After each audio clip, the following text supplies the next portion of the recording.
നമസ്കാരം. ഇപ്പോൾ ലഭിക്കുന്ന ഒരു പ്രധാനപ്പെട്ട വാർത്ത, വാഴൂർ സോമൻ MLA അന്തരിച്ചിരിക്കുന്നു. മുതിർന്ന CPI നേതാവും പ്രമുഖ ട്രേഡ് യൂണിയൻ നേതാവ് കൂടിയായ വാഴൂർ സോമൻ തിരുവനന്തപുരത്തെ സ്വകാര്യ ആശുപത്രിയിൽ വെച്ചാണ് അന്തരിച്ചത്.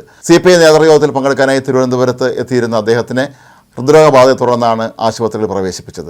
മധ്യ തിരുവിതാംകൂറിലെ തൊഴിലാളി പ്രസ്ഥാനങ്ങൾ, പ്രത്യേകിച്ച് തോട്ടം മേഖലയിലെ തൊഴിലാളി പ്രസ്ഥാനങ്ങൾക്ക് വളരെ ശക്തമായ തോതിലുള്ള നേതൃത്വം നൽകിയിരുന്ന ഒരു നേതാവായിരുന്നു വാഴൂർ സോമൻ.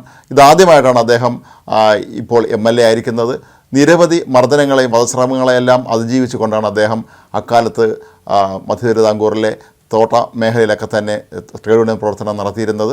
വളരെ ശക്തമായ നിലപാടുള്ള എല്ലാ കാര്യത്തിനും എക്കാലത്തും തൊഴിലാളികൾക്കൊപ്പം തന്നെ നിന്നിരുന്ന ഒരു നേതാവായിരുന്നു വാഴൂർ സോമൻ. അദ്ദേഹത്തിൻ്റെ സംസ്കാര ചടങ്ങുകൾ എപ്പോൾ നടക്കുമെന്നുള്ളത് സംബന്ധിച്ച കാര്യങ്ങളൊന്നും തന്നെ ഇനിയും വ്യക്തമാക്കിയിട്ടില്ല. മുഖ്യമന്ത്രി പിണറായി വിജയനും മന്ത്രിമാരും കേരളത്തിലെ വളരെ പ്രമുഖരായ നേതാക്കളൊക്കെ തന്നെ നേരത്തെ ആശുപത്രിയിലെത്തി അദ്ദേഹത്തെ സന്ദർശിച്ചിരുന്നു.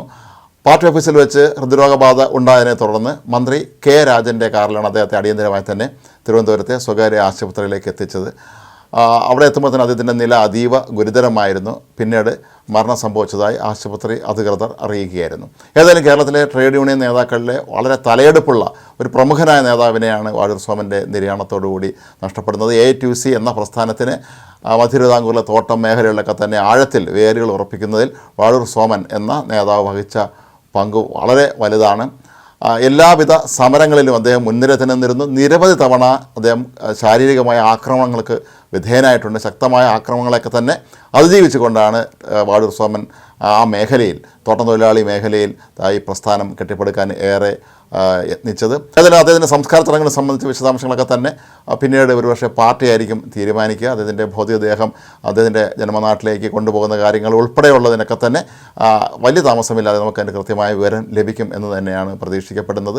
ഏതായാലും സംസ്ഥാന നിയമസഭാംഗം എന്നുള്ള നിലയിലും അദ്ദേഹം വളരെ സുദീർഘമായ രീതിയിലുള്ള സേവനം തന്നെയാണ് അനുഷ്ഠിച്ചത്. തൊഴിലാളി വിഷയങ്ങളുമായി ബന്ധപ്പെട്ട ചർച്ചകളിലൊക്കെ തന്നെ അദ്ദേഹം വളരെ സജീവമായി പങ്കെടുത്ത ഒരു നിയമസഭാ സാമാജികൻ കൂടിയായിരുന്നു.